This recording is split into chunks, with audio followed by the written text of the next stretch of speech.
After 10 months of war, tensions are running high in the Middle East.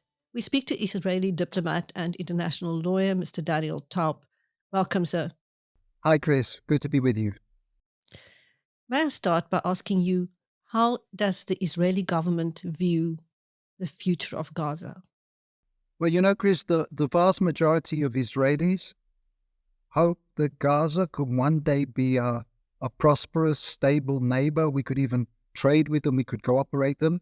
That's what lay behind Israel's hopes 20 years ago when it pulled out every single Israeli civilian from Gaza, uprooted all of their homes, and only left behind the greenhouses so that the Palestinians would have the opportunity to have some industry, some agriculture. And the tragedy then was that didn't happen. Hamas took over. They trashed the greenhouses and they started firing rockets and missiles from the very areas that we had pulled out of. But, we still didn't give up hope. And on the eve of October the 7th, Israel was still allowing in some 20,000 Palestinians from Gaza every day to work in those kibbutzim and towns near the border so that, they would have a livelihood, allowing in ill Palestinians to have hospital treatment in Israel. And the tragedy is that was abused. Again, Hamas cared more about destroying Israelis than building up Gaza. So the Israeli focus has narrowed. And now our main question is, how can we stop those atrocities of October the 7th? Over 1,000 Israelis murdered, 250 taken hostage. How can we stop that happening again? And how can you? So what we really need to do is we need to allow the people of Gaza to have a future free of Hamas. Hamas, we know, are only one of Iran's heinous proxies. They really don't care about their own population. We see it that they regard them simply as fodder. We know that Hamas has created a horrendous terrorist nightmare network in Gaza, larger than the London Underground, the number of tunnels that they have built deliberately below schools and hospitals, kindergartens and UN facilities, and not a single Palestinian of Gaza is allowed to enter in them. They say quite openly, they are for us, they are for Hamas, they are for the terrorists, they are not for the people of Gaza. The only hope for the people of Gaza is if we can free them from this terrorist regime, Hamas, and then hopefully the potential of Gaza can finally be fulfilled. So, but where will you find people to rule in Gaza, to govern, considering that anybody who cooperates with Israel will be branded collaborators? You're absolutely right that there is a terrible regime of terror, and anybody that speaks up against the Hamas regime, speaks out in favor of freedom, speaks out in favor of women's rights or gay rights or anything like that, is placing themselves in danger. But there are courageous people. There are people who are reaching out, and we have models in the region as well. People think that there's an Arab-Israeli conflict, but it's not true. If you look what's happened over the last few years, we've reached out to so many countries of the region. We've reached out to the Gulf states, to the Emirates, to Bahrain, to Sudan, who have made peace with us. We still have peace with Egypt and with Jordan because all of these countries realize that the future of their people cannot be wedded to the horrendous agenda of Iran, which is only one of destruction. If they want to build a better future for their people, and we need to work very hard to try and make sure that those people are given a voice. It will take time. We need to degrade Hamas. Thankfully, we've been successful in doing that. A large part of the tunnel network has been put out of operation. Many of the terrorists have been removed. And we need to continue to do that so the Palestinians who really care about the future of Gaza can have a voice and an opportunity. Just to go to the war, Israel claims that it is not violating the conduct of war and humanitarian regulations and rights, but the casualty figures are very, very high, even making an allowance for the health ministry of Gaza overstating those figures. How would you explain the discrepancy? The casualty toll is heartbreaking, as you said, and of course we don't know exactly what it is, not just because these figures are coming from the Hamas, propaganda so-called Ministry of Health, but also because a number of the casualties we know are actually caused by Hamas. The terrible allegation that Israel bombed a hospital, you'll remember, turned out to be a Hamas missile, that killed its own Palestinians and so on. But in relation to the terrible toll, my suggestion is that you speak to military experts around the world, and they will tell you two things. Speak to the head of urban warfare in West Point, John Spencer, or speak to the commander of British forces in Afghanistan, and they will tell you, first of all, that they haven't seen in history a cynical area of warfare like the one that Hamas has built in Gaza over the last 17 years,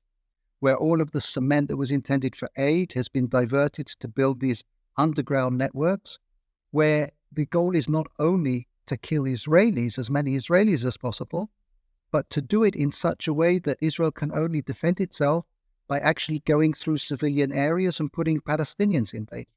And so that's the first thing, that this is an unprecedentedly difficult situation.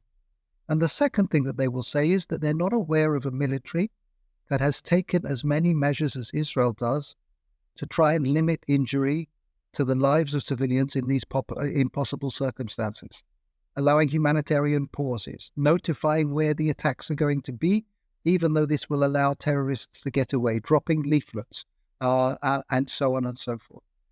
There is a price that we pay for this, which means that it's a longer operation. It's one, in some cases, that is maybe less effective. But if you are a moral army trying to fight in impossible circumstances, these are the measures that you have to take. And I think there's an awareness within the military community that the battle that Israel is fighting is not just for Israel, but it's for democracies all around the world that are likely to face these tactics. And one of the things that you can see over the past 10 months is we're learning lessons. Actually, the number of civilian casualties today in order to take out terrorists is far fewer. This was a horrendous tactic where there was very little experience in the world. And as we learn, we're learning lessons for ourselves and learning lessons for other countries facing terrorism as well. Just regarding the heightened possibility of a regional war after the assassination of a Hamas political leader in Iran, how do Israel see the consequences of that? So first of all, as far as Hamas political leader, Hamas itself makes no distinction between its political wing and its terrorist wing. We're talking about Ismail Haniyeh, who was truly an architect and a defender of the worst atrocities. And just in the same way as the world could breathe a sigh of relief once bin Laden was taken out of the equation, I think we have to think it's a step forward for freedom when we see people like this who are no longer able to perpetrate their atrocities. But it's not Israel that is making this a regional crisis, a regional conflict. Israel at the moment is being attacked on many different fronts by proxies of Iran all around the region. That includes not only Hamas, but also the Hezbollah proxy in Lebanon with its 150,000 missiles, including precision missiles, the Houthis in Yemen, we have Shiites in Iraq, and of course we have Hamas trying desperately to get the Palestinians of the West Bank and even inside Israel, riled up, thankfully without much success. And behind all of this, we have Iran, which is, the head of this octopus of terrorism that is perpetrating all of this. And Israel's responsibility is to defend itself on each of these fronts, because the target in the first instance is in Israel, but it won't stop with Israel. We know that in the rhetoric of the leaders, and we should listen to their rhetoric, Israel is only the small Satan. The largest Satan is the United States, and after that, every democratic country is in their sights. So we really are fighting a fight that we don't want it to be a regional or a global conflict, but it's a conflict that will have regional or global consequences. Now, the Israeli Defense Force has been at war in Gaza and Lebanon for 10 months. What is the price Israel is prepared to pay to achieve its ultimate aim? When you ask what the price is, it sounds a little bit like we're walking into a shop and, if we don't want to buy this particular item, we can choose to walk out and maybe go somewhere else and find it better. Unfortunately, that is not the option that we have available. This is our home. President Biden likes to tell the story of his conversation with Golda Meir when he was a young senator. And she said, Mr. Biden, we have a secret weapon. And he said, what's that? And she said, we have nowhere else to go. And that really is Israel's secret weapon. Israel's secret weapon is that we will fight, we will do whatever it takes, precisely because we know we have no other choice. And that is the reason why after the shocking atrocities of October the 7th, incredibly, the planes into Israel were full and flying out of Israel were empty, because Israelis all around the world, the ones who were backpacking in the Far East and so on, they were the ones who knew that they were the line of defense between the terrorists and their families. And the spirit of dedication, of commitment that we see from these young people reflects a realization that, as a popular Israeli song goes, we have no other country. This is the place that we're going to be. And our neighbors, will need to learn to recognize that. Some have, and the others need to. We're not going to be a passing phase. And until they recognize that, we're not going to be able to develop the relations that are going to bring prosperity to the region. Just over to your biggest ally, the United States. Judging by recent engagements on the Republican side, in particular between former President Donald Trump and Prime Minister Benjamin Netanyahu, and on the other hand, a rather chilly attitude from the Democratic candidate. How do you think the outcome of the election could affect support for Israel during the war and beyond? I think the relationship between Israel and the United States is fairly unique in history. To have two countries that are so deeply connected, not just by interest, but by some very core values.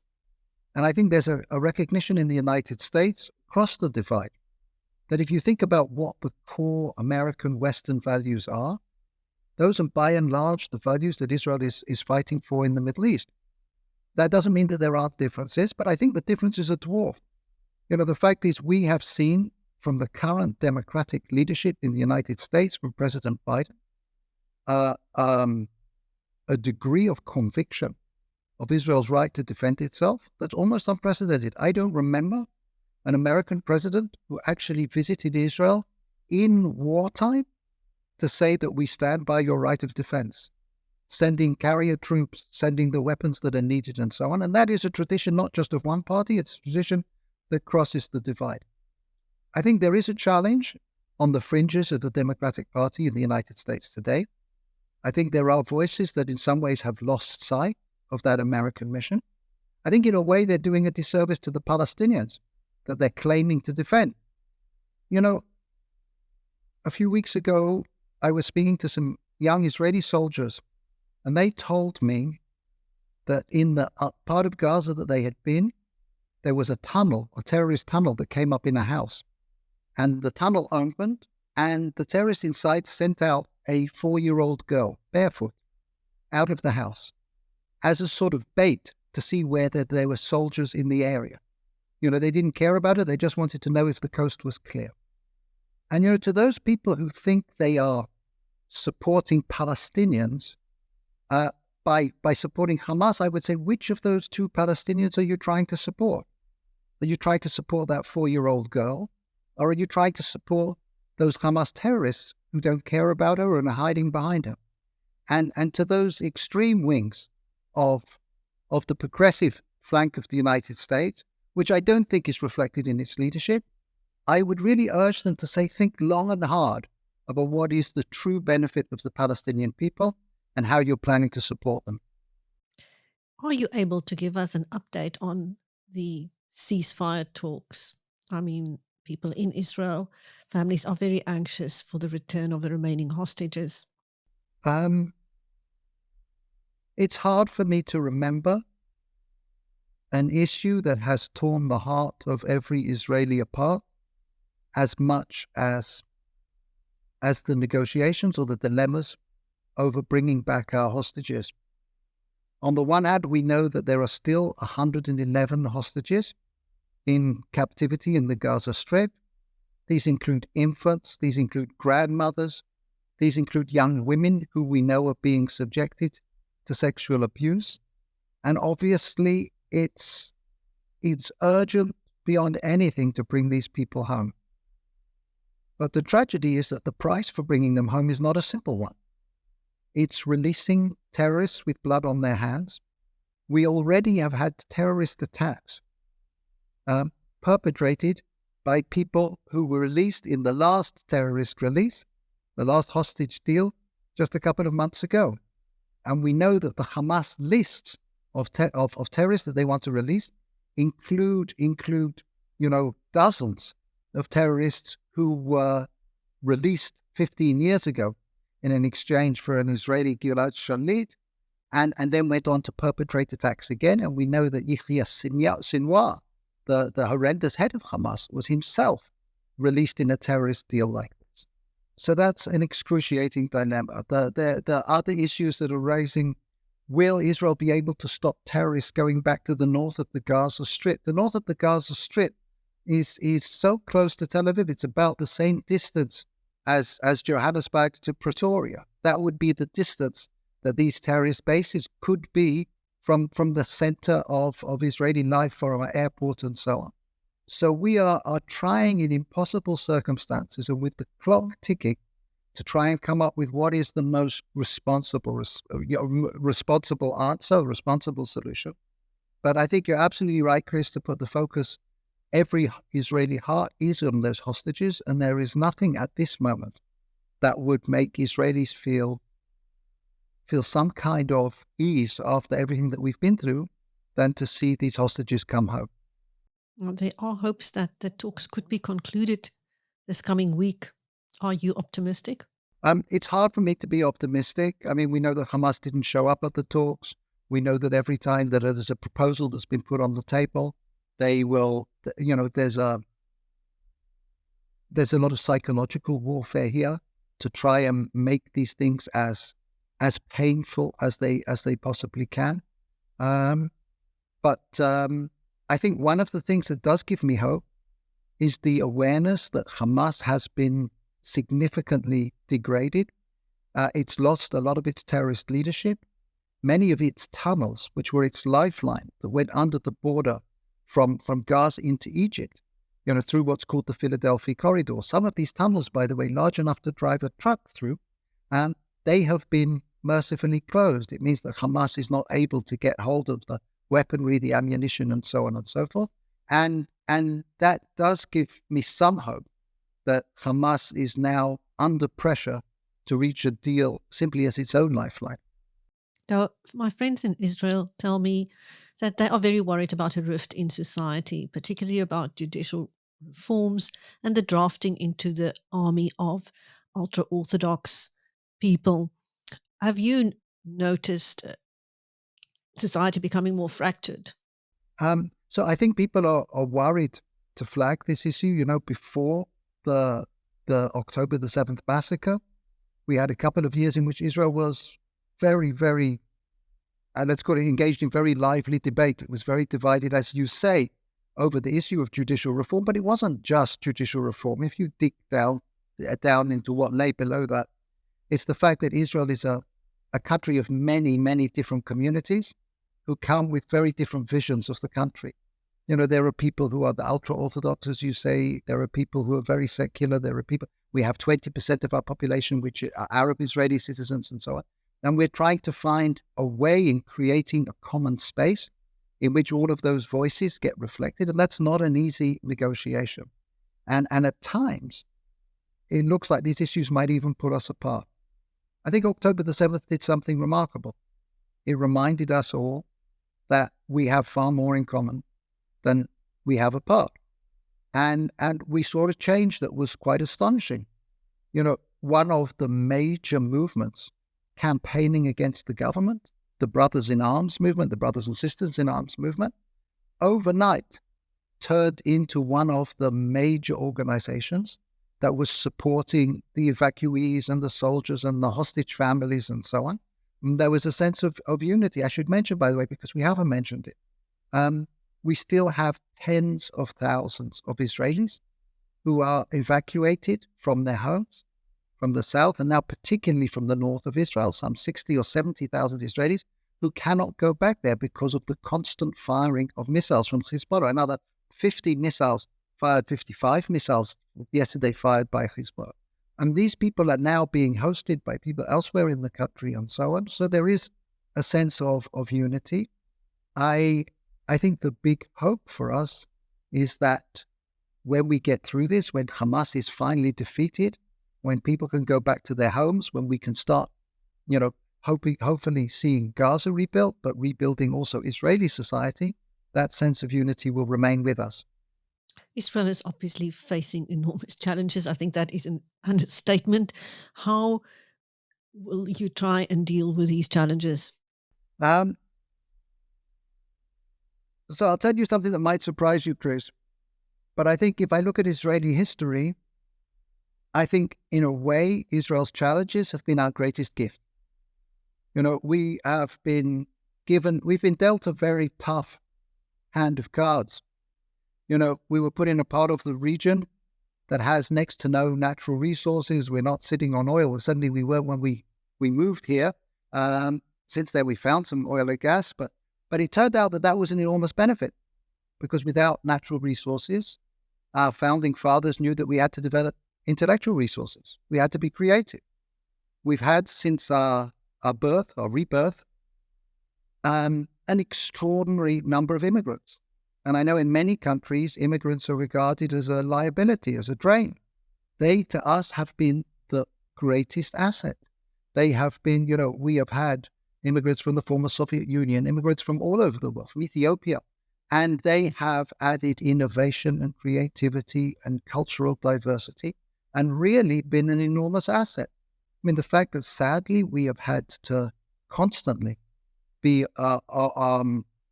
aware of the need for our defense meant that we've developed a tremendously innovative, startup nation. Many of the inventions that are saving lives around the world actually happened because we had youngsters who were in technological units in the army. And although this is a conflict that we pray wouldn't have happened and will end soon, I have no doubt that there will be technological advances that come out of the creation that was necessary here. So in a way, my answer to you, Chris, is, if there are challenges, bring them on, because challenges in a way have been the thing that have brought out the best in us and hopefully will continue in the future. Thank you. That was Israeli diplomat and international lawyer Mr. Daniel Taub speaking to BizNews after 10 months of war. Thank you, sir, and I'm Christine.